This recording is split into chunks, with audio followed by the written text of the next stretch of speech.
Hello manifesters, welcome to my channel.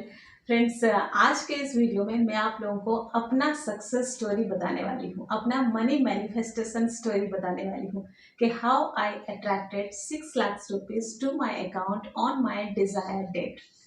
Actually exactly मेरे desire date पे ये मेरे अकाउंट में क्रेडिट नहीं हुआ था। ये एक ऐसे डेट पे क्रेडिट हुआ था जिसको मैं मानती हूँ कि यूनिवर्स मेरे लिए वो डेट डिसाइड कर रखा है। क्यों मैं ऐसे बोल रही हूँ, आप जैसे स्टोरी सुनेंगे समझ पाएंगे। तो चलिए पहले सुन लेते हैं ये स्टोरी कि कैसे मैंने अपने अकाउंट पे 6 लाख रुपीज अट्रैक्ट किया। उसके बाद मैं आप लोगों को ये भी बताने वाली हूँ कि इसके लिए मैंने लॉ ऑफ अट्रैक्शन कैसे अप्लाई किया था, इसके लिए मैंने कौन सा रिचुअल फॉलो किया था। ठीक है, तो फिर चलिए शुरू करते हैं आज का ये वीडियो। एंड उससे पहले सब्सक्राइब कर लेते हैं ये channel. Hello friends, good morning. My name is Renita Patnaik. I am a physical and a mental fitness counselor. I advise, suggest and help people how to stay fit both physically as well as mentally. And my passion is to live and live a healthy and happy life. तो friends, ये जो किस्सा है ये ऐसा है कि मुझे अपने एक प्रोजेक्ट के लिए, नेक्स्ट प्रोजेक्ट के लिए मुझे 5 समथिंग लाख रुपीज चाहिए था by the end of March 2022। ठीक है, एंड ये प्लानिंग मेरा शुरू हुआ था नवंबर 2021 को। नवंबर 2021 को मुझे पता था कि मेरा अकाउंट में 5 समथिंग लाख होना चाहिए। उसको मैंने राउंड कर दिया था कि 6 लाख होना चाहिए by the end of March 2022। तो जैसे नवंबर में मेरा प्लानिंग बना तो मुझे पता था कि मैं इसके लिए लॉ ऑफ अट्रैक्शन बिल्कुल अप्लाई करूंगी, रिचुअल्स जरूर फॉलो करूंगी। तो सबसे पहले मैंने अपना गोल बनाया कि by the end of March 2022 मेरे अकाउंट पे 6 लाख रुपीज होना चाहिए। उसको राउंड करके 6 लाख रुपीज होना चाहिए। फिर मैंने सोचा कि अगर मुझे end of March 6 lakh rupees चाहिए तो उसके लिए मैं डेट पहले का डिसाइड करूं कि पहले से मेरे अकाउंट में ये पैसा आ जाए, तो मुझे वो जो भी प्रोसेसिंग करना है वो करने में टाइम मिले और सुविधा हो। तो उसके लिए मैंने डिसाइड किया कि by the first week of March मेरे अकाउंट में 6 लाख रुपीज आ जाना चाहिए। फिर मैंने सोचा कि अगर मैं ये डिसाइड करती हूँ कि by the first week of March, तो ये तो स्पेसिफिक नहीं हुआ, मुझे इसके लिए एक स्पेसिफिक डेट लेना चाहिए। तो स्पेसिफिक डेट के हिसाब से मैंने लिया 6 मार्च 2022। 6 मार्च 2022 मैंने इसलिए डिसाइड किया क्योंकि ये नंबर मेरे को थोड़ा रिदम में लगा। आप देखोगे ये 6/3/2022 को ऐड करो तो अगेन 6 होता है। तो मैंने सोचा कि ये डेट अच्छा डेट है, तो ये डेट मैंने लिया कि 6 मार्च 2022 तक मेरे अकाउंट में 6 लाख रुपीज आ जाना चाहिए। सबसे पहले मैंने ये गोल बनाया। उसके बाद लॉ ऑफ अट्रैक्शन अप्लाई करने के लिए कुछ रिचुअल्स मैंने डिसाइड किया कि मुझे ये रिचुअल करना है उस मनी को अट्रैक्ट करने के लिए या फिर ये मनी मैनिफेस्ट करने के लिए। एंड मैंने वो शुरू कर लिया। लॉ ऑफ अट्रैक्शन मैंने कैसे किया, कौन सा रिचुअल किया, उसके बारे में बाद में बात करेंगे। तो नवंबर एंड दिसंबर फर्स्ट से ये स्टार्ट हुआ। दिसंबर कंप्लीट हुआ, जनवरी कंप्लीट हुआ, फरवरी कंप्लीट हुआ, मार्च का फर्स्ट वीक मतलब 6 मैंने डेट लिया था, 6 डेट भी चला गया। On the date of 7th March को मॉर्निंग मैं ऐसे रास्ते में जा रही थी, किसी से मिला, मैंने सामने से कोई आए, उन्होंने मुझे गुड मॉर्निंग विश किया, मैंने उन्हें विश किया, फिर हम एक दूसरे से हालचाल पूछे, फिर कुछ बातचीत आगे बढ़ा। उनके साथ एक्चुअली मेरा एक डील पहले हुआ था, बिकॉज ऑफ सम रीजन वो कंप्लीट नहीं हो पाया था, वो आगे नहीं बढ़ पाया था क्योंकि उनके कंडीशन में मैं एग्री नहीं थी, मेरे कंडीशन में वो एग्री नहीं थे, तो वो डील बंद था। तो उस दिन बात करते करते हम लोगों ने उस डील पे बात किया। उन्होंने मुझे बुलाया कि मैम आइए ऑफिस में बैठिए, ऑफिस में बैठ के बात करते हैं। फिर मैं ऑफिस में गई उनका, फिर हम दोनों बैठ के बात किए। वहाँ पे एकदम से हमारा डील प्रोग्रेस हुआ, हम दोनों ने बात किया एंड वो डील कंप्लीट हो गया। मतलब वहाँ पे हम लोग फाइनल कर लिए डील। एंड उन्होंने एज ए टोकन मनी मुझे कुछ पे किया, कुछ अमाउंट उन्होंने मुझे पे किया, बट दैट वाज कैश। वो कैश पे किया उन्होंने एंड कुछ 6 लाख से कम कुछ अमाउंट उन्होंने मुझे पे किया। तो मेरा जो गोल था कि 6 मार्च 2022 तक मेरे अकाउंट पे 6 लाख रुपीज आना चाहिए, वो तब तक नहीं हुआ था। एंड उन्होंने मुझे कैश पे किया, उन्होंने मुझे बाकी का जो अमाउंट चेक दिया, 2 चेक उन्होंने मुझे दे दिया। एंड उसमें से एक चेक था 6 lakh rupees on the date of 10th March, ठीक है। एंड दूसरा जो चेक था वो आफ्टर 7 डेज था, 17 मार्च तक। जब तक हमारा सारा पेपर्स वगैरह रेडी हो जाएगा तब तक 17 मार्च तक सेकेंड या फाइनल चेक जो था वो 17 मार्च को था। तो 10th मार्च को मेरे अकाउंट पे 6 लाख रुपीज क्रेडिट हुआ ऑन द सेम डे। मैंने 10th मार्च को वो चेक डिपॉजिट किया, द सेम डे वो क्रेडिट हो गया। तो मेरा जो ड्रीम था या मेरा जो गोल था 6 लाख रुपीज मेरे अकाउंट में 6 मार्च 2022 को आ जाता है, वो हुआ क्या, 10th मार्च को मेरे अकाउंट में 6 लाख रुपीज आ गया। ये जो डेट 10th डेट था ये क्या था, क्यों था, इसके बारे में मैं बाद में बताऊंगी। अब आगे का स्टोरी सुनते हैं। ये 6 लाख रुपीज मेरे अकाउंट में आ गया। उसके बाद जो दूसरा चेक था, उन्होंने जो मुझे फाइनल चेक दिया था 17 को, बिकॉज ऑफ सम रीजन वो डेट पोस्टपोन होता गया, वो टलता गया। मतलब सम रीजन मतलब वैसे कोई रीजन नहीं था, वो वैलिड रीजन नहीं था। कभी मैं अवेलेबल नहीं थी, कभी उनको कुछ प्रॉब्लम था, कभी कुछ था, कभी छुट्टी था, ऐसे करके वो डेट पोस्टपोन होता गया।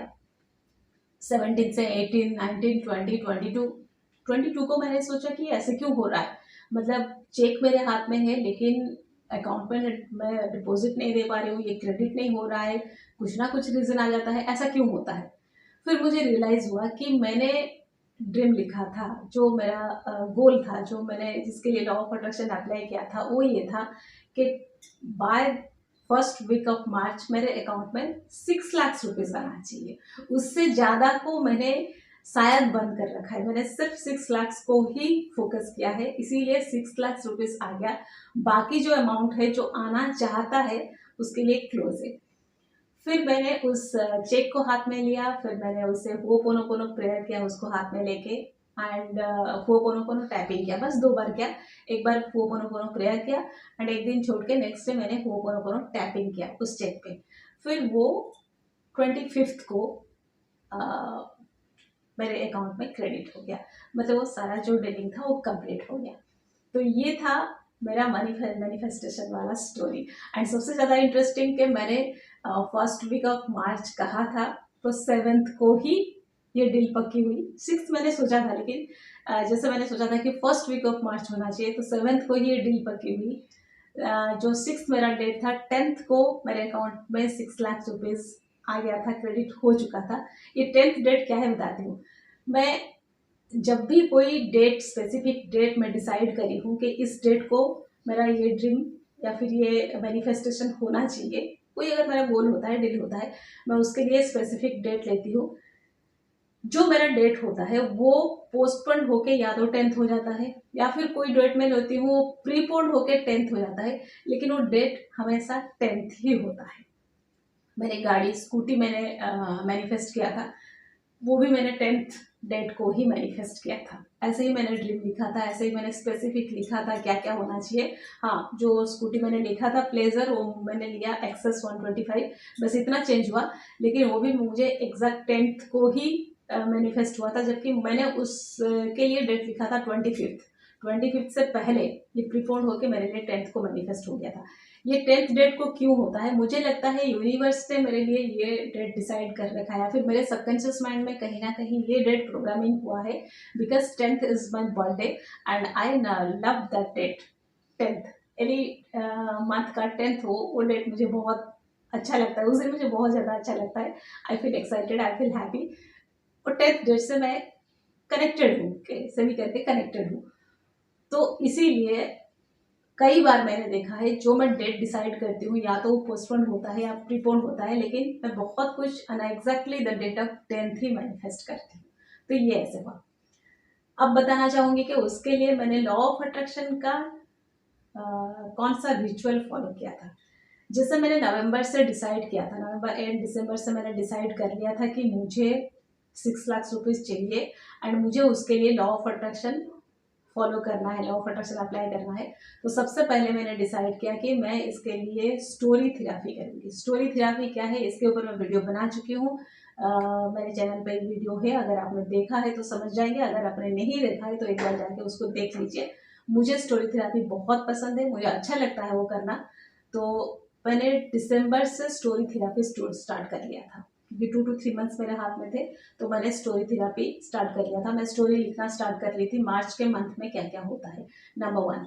नंबर 2, मैंने इसके लिए वाटर टेक्निक किया था। ग्रेटिट्यूड तो वो हमेशा रहता है, वो तो आपका एक कॉमन रिचुअल है, वो तो आपको एवरीडे करना है, चाहे कोई ड्रीम हो ना हो, लेकिन ग्रेटिट्यूड तो हमेशा चलना चाहिए।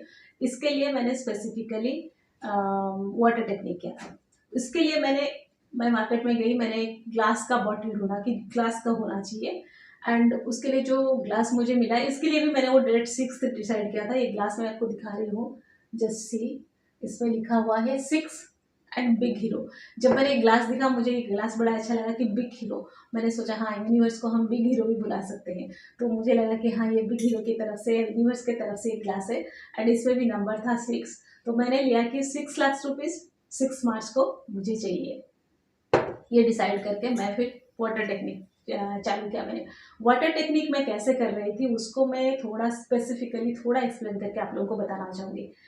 रात को सोने से पहले मैं थोड़ा समय के लिए मेडिटेशन में बैठती थी, ठीक है, एंड मेडिटेशन में उस चीज़ को विजुअलाइज करती थी कि 22 मार्च 6 को मेरे अकाउंट पे 6 लाख रुपीज़ आ गया है। मैं अपना अकाउंट चेक करती हूँ, मेरे अकाउंट पे 6 लाख रुपीज़ आ चुका है। मैं बहुत खुश होती हूँ, मैं चिल्लाती हूँ, मैं डांस करती हूँ, मैं अपने घर वालों को बोलती हूँ कि हो गया, पैसा अरेंज हो गया। तो ये मैं विजुअलाइज करती थी मेडिटेशन में।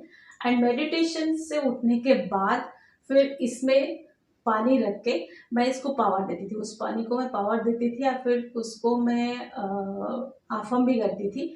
मैं इसके ऊपर कुछ लिख के नहीं चिपकाती थी, मैं बस उसको पावर देती थी, उसको अफर्म करती थी। मैं कैसे पावर देती थी वो बता देती हूँ। मेडिटेशन से उठने के बाद मैं अपनी दोनों हाथ को थोड़े समय के लिए रब करती थी।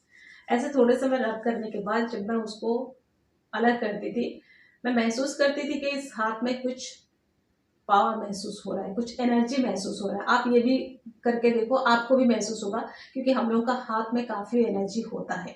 तो जैसे मैं हाथ को रफ करके ऐसे छोड़ती थी, तो ऐसा होता था कि मैं उसको जब पुश करना चाहती थी वो नहीं आता था। ऐसा लगता था, अभी भी लगता है कि बीच में कुछ है, वो जो एनर्जी अभी भी महसूस होता है। आप पुश करो, देखना हाथ करीब नहीं आएगा। आप ऐसे खींच के बाहर लेके जाओगे तो ऐसे लगेगा कि आप पुल करके ले रहे हो, कुछ है जो आप पुल करके ले रहे हो। जैसे आप पुल करके उसको खींच के बाहर ले जाओगे, फिर आप पुश करोगे अंदर आने के लिए, पास आने के लिए, वो नहीं आएगा, ठीक है। तो उस वक्त मैं क्या करती थी, ऐसे दोनों हाथ में, अभी इसको दिखा नहीं सकती, मतलब दोनों हाथ टेबल पे रखती थी, दोनों हाथ इधर से और इधर से रखती थी, एंड मुझे लगता था उसमें जो मेरा एनर्जी है, जो पावर है, उस बॉटल में जा रहा है। एंड बॉटल के जो कैप है इसको मैं निकाल देती थी, एंड इस वाटर को देख के मैं बोलती थी, thank you universe, today is 6 March 2022 and thank you for this 6 lakh rupees in my account. ये मैं अफर्म करती थी, एंड उस दोनों हाथ से मैं उसे पावर देती थी। कई समय तक बोलने के बाद जब मुझे लगता था कि हाँ मैंने दे दिया, या फिर ये भर गया, पावर से भर गया, उस अफर्मेशन से भर गया, फिर मैं उसको बंद करके एक ऐसी जगह पे रखती थी जहाँ पे ज़्यादा लोगों का नजर ना पड़े। ये लोग सेल्फ जो होता है ऊपर में रखती थी इसको, ताकि बहुत ज़्यादा लोगों का नजर ना पड़े। मेरे घर में सिर्फ मेरी बेटी को पता होगा और किसी को पता ही नहीं होता था कि मैं ये वाटर टेक्निक कर रही हूँ। एंड नेक्स्ट डे मॉर्निंग, ऐसे जरूरी नहीं है कि मॉर्निंग उठ के मुझे इससे पीना है, वो मैं बिल्कुल नहीं करती थी। कभी भी प्यास लगी तो मेरा दूसरा बॉटल होता है, उस समय पीती तो हूँ, लेकिन कभी कभी याद आता था मैं इससे वो वाटर पी लेती थी। जब भी मैं इससे पानी पीती थी, कहती थी कि थैंक यू यूनिवर्स, मेरे अकाउंट में 6 लाख रुपीज आ गया, I am very grateful, I am very happy, I am very much thankful, मेरे काम बन गया, सब कुछ हो गया, thank you so much, you help me a lot, thank you for your support, thank you for your help, thank you for always being with me. मैं universe से जो कुछ कहना है वो कह लेती थी।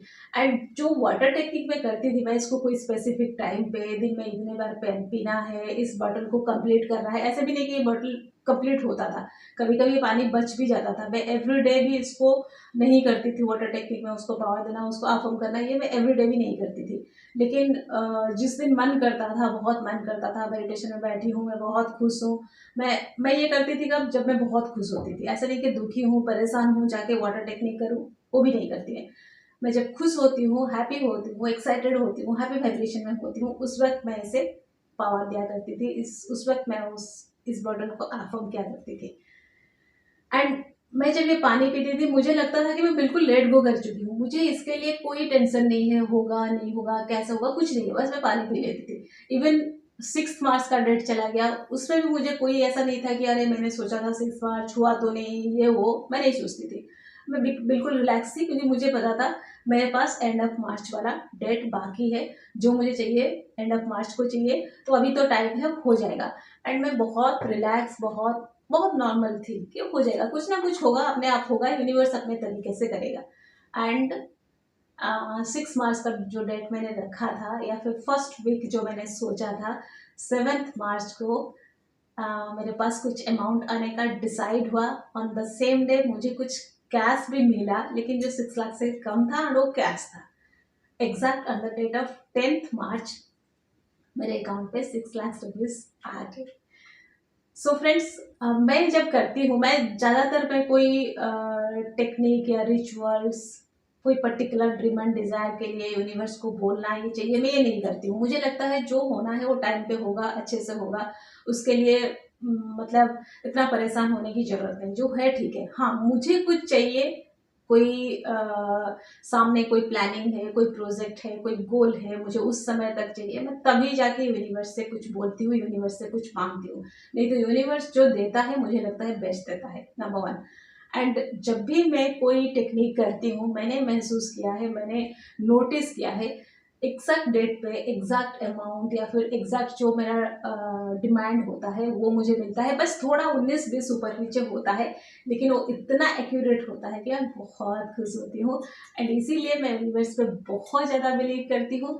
मुझे पता है जब मुझे चाहिए, मुझे उस वक्त मांगना चाहिए, मुझे उस वक्त उसे बोलना चाहिए एंड उस पर बिलीव करना चाहिए, वो पक्का देगा। तो फ्रेंड्स, ये था मेरा सक्सेस स्टोरी, ये था मेरा मनी मैनिफेस्टेशन स्टोरी। अगर इस स्टोरी से आपको कुछ जानने को मिला, समझने को मिला, किसी चीज़ से आप इंस्पायर हुए, कुछ आपने सीखा, तो आप इसको जरूर अप्लाई करिए अपने लाइफ में। एंड ऐसे ही बहुत कुछ मैनिफेस्ट करिए, जो आपको चाहिए वो मैनिफेस्ट करिए, लालच मत करिए, ठीक है। तो friends, that's all for today. Stay happy always, bye bye.